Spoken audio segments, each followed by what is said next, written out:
Today on the podcast, we're going to be talking about a crazy interview that recently happened and some insane quotes all around AGI, the coming of AGI, what the next AI model is, what we can expect from GPT-5, all of that. It's fascinating. I wanted to give a big shout out to, of course, Jimmy Apples on Twitter for sharing a really interesting quote. I mean, this isn't his quote, but recently Sam Altman was doing an interview at Stanford. I think it was eCorner. I'm actually seeing this from yesterday, and he gave a little soundbite that a lot of people are talking about. He said, quote, GPT-4 is the dumbest model of any you will ever have to use again by a lot. This was fascinating to me. GPT-4, which is, of course, smoking literally every AI company right now. Everyone's trying to catch up to it. Everyone benchmarks against it. If you can benchmark against GPT-4, like you're a power player in this space. We got maybe 3 companies that are, putting the claim out there that they're getting as good as it. And Sam Altman, I mean, this thing's been out for over a year now. And Sam Altman's like, this is the dumbest thing you guys are ever going to use by a lot. Fascinating. Connor, what are you seeing on this? I love that quote too. And it's, clearly GPT-5, right? This thing came out in March of 2023. And all the great models that are benchmarking, you're right, they're like, Claude 3, which we love, is up there, and Mistral is up there, and all these things. But it's been out for so long. So the thing that's been fascinating to me is, first of all, kind of like waiting to see where OpenAI is coming out with this. I mean, I think the latest rumors I heard is sort of summer, but I guess we'll find out. But really, as we're getting more powerful, Jaden, it brings up this really big question that has been on my mind nonstop. And I want to give a shout out to Paul Reitzer and their artificial intelligence podcast, which I think is a great podcast as well. Because he was like, hey, have you guys heard the Ezra Klein interview from the New York Times with Dario Amodei, who runs Anthropic? And that kind of turned me on to it. I'm like, I kind of missed that one. Listen to it. This is a mind-blowing interview. So essentially, Dario Amodei basically built, GPT-3 or whatever it was, left to go build Anthropic. It was a very sort of safety-focused company. And I've been doing tons of this, YouTube videos and everything else about this, because I'm so fascinated by it.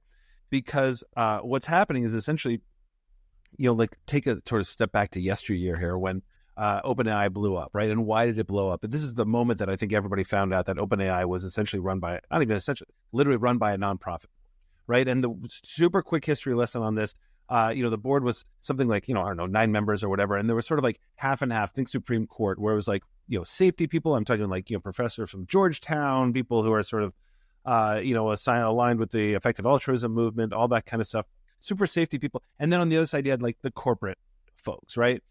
Corporate folks, 3 of them drop off almost immediately. Those people weren't replaced. And then all of a sudden, overnight, Sam Altman gets fired. We all remember that. Why did that happen? Well, it's sort of hard, so still very murky.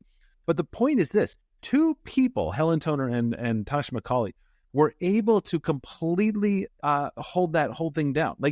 If they had sort of stayed strong with their idea that look, this is kind of getting out of hand, there was nothing Microsoft could have done, nothing Sam Altman, nobody could have done anything. Nobody. That's how powerful this tiny, tiny board is. 2 people essentially shut down OpenAI. That's why Microsoft essentially then tried to buy all of OpenAI's people. And the reason I keep mentioning this, and coming back to Dario Amodei and Anthropic and this interview, is that Anthropic has this same board structure that nobody talks about. It's called the Long-Term Benefit Trust. Same thing. 5 people, no fiduciary duty. When they think AGI gets too powerful, they basically have an obligation to say we have to slow this down. Dude, who's going to slow it down? I mean, Amazon has invested billions. Microsoft over at OpenAI invested billions. Google doesn't have this problem. Meta doesn't have this problem. Elon doesn't have this problem. But the 2 biggest ones in OpenAI and Anthropic have this issue. Point being that this interview, this is where I'll end it, don't worry. In this interview, Ezra Klein is asking Dario Amodei, how close do you think we are to AGI? And he's like, well, do you know how exponential growth works? He's like, I think we could be 2-3 years away. Dude, 2 or 3 years away from AGI when we have to all of a sudden face this decision. Last thing I'll say on this is that Microsoft will no longer have access to AGI. They can't monetize AGI. It's in the board structure. I mean, it's in the structure of OpenAI. Sorry, Jane, I just dumped a ton on your lap, but the speed of all this is moving is just, it has bigger questions. Yeah, no, I think it's interesting. My hope is that as we reach whatever we call AGI, here's a problem. the real issue here is that no one has ever defined exactly what AGI Right. is. And so when we reach AGI, Microsoft doesn't have access, but you can bet the lawsuits between OpenAI and Microsoft are going to be extensive and cutthroat when essentially OpenAI says we're cutting you off from our next gen model because it's AGI. And then, there's going to be insane lawsuits. That I could see that going up to the Supreme Court, and then we have the Supreme Court having to decide what AGI is. Like, it's going to be insane. And also people are like, oh, why would it go there? Like, you think about this lawsuit. Think about what Microsoft loses by losing access to the most powerful model. Like, AGI is going to be insanely more powerful than any human. It's going to get embedded into humanoid robots. It's going to change the face of work. It's going to be insane. So, and of course, we all say like everyone leading these companies is kind of like these altruistic people, and maybe you get that vibe, especially from OpenAI and Anthropic and stuff. But like, at the end of the day, the CEO of Microsoft, which I think he's doing a fantastic job of being a CEO of Microsoft, he exists to improve the company and to make the company more money and to grow it. Like they have one purpose, and that's preserve the company for better or for worse. And so, like, yeah, it's going to be a long fought battle, I think. I think it is coming soon. I think like these models are going to be super powerful. From what Sam Altman's alluding to, like GPT-4 is garbage. It's kind of interesting because I'm already mentally like prepared for GPT-5 to come, and like I've talked about it so much and there's been so much hype around it. Like when it comes, I'm sure I'm going to be like, wow, this is amazing. But I'm also going to be like, yep, this is amazing as I expected. Now move on. Wonder what GPT-6 is going to be like. You know what I mean? Like, I don't know if we'll ever.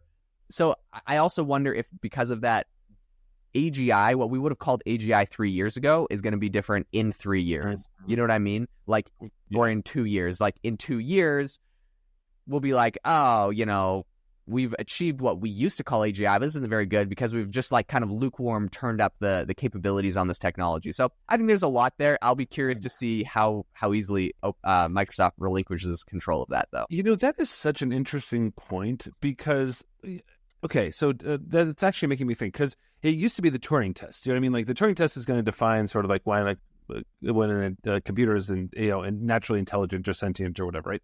So GPT like 3.5, whatever, like blew past that. They're like, okay, maybe not that. And I'll never forget, Jaden, one of the most impactful interviews I ever heard probably in my life was Lex Friedman, Sam Altman back in like March of last year.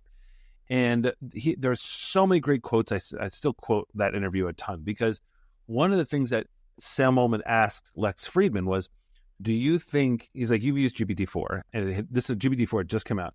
And Lex Friedman's like, yeah. And Sam Altman's like, do you think it's AGI? And Lex Friedman like paused for a long time. He's like, I don't think so. And Sam Altman was like, yeah, I don't think so either. But what kind of conversation is that? I don't think so. This is a year ago when now Sam Altman is saying that model is garbage. Like, so I think actually what you're saying could be really, really interesting, right? So like as soon as we kind of get closer and closer and we think like, okay, well, that is good. But at some point we're going to be saying that was garbage. That was garbage. That's the history of technology. I don't think the end, AGI is the end of technology, right? So that actually does give them room to continue to say like, yes, it is good now. Yes, we have taken over. Yes, the robot dogs now rule the planet. Yes, like all that kind of stuff, but not quite. So like that's really fascinating. I also think that this is the reason why Microsoft bought the entire team of Inflection, because Inflection does not have this regulation on it. Even though Mustafa Suleyman is like, he literally wrote the book The Coming Wave, which means that he's really high on safety. But boy, oh boy, that's a lot of money getting it from Microsoft. And if Microsoft is not legally bound anymore, then this feels like their lifeboat. Do you know what I mean? Like to hop off from when this stuff actually appears, That's a fascinating take, because when OpenAI was going through all of its problems, Satya Nadella was like kind of telling their investors, like, don't worry, it's going to be okay. He's like, we are OpenAI. We're around their code. We're in their code. Yeah. We have their weights. Like, we have like everything. Like, if they shut down, like, we're going to be able to like essentially duplicate them and move on and be okay. That was kind of like what he was alluding to people, which a lot of people, after the fact are like, not comfortable with how that whole thing went down. But I think what's interesting is you are probably onto something in that even if OpenAI is like, okay, we're cutting you off from like GPT or whatever, GPT-6 or 7 or whatever we call AGI, they'll be like, okay, great. This whole time they've had kind of Mustafa Suleyman in the side wings with his guys sitting there watching what's going on, monitoring the situation. And as soon as they get cut off, they're like, okay, and wrap it up. We see how they do it. Now we clone it, and like onwards and upwards, we also have AGI. Yeah. So that's also a very possible reality that I could see. It really does. I mean, like there's this, and you can sort of say like, well, would they spend billions on that? I mean, like Meta spent billions on open source.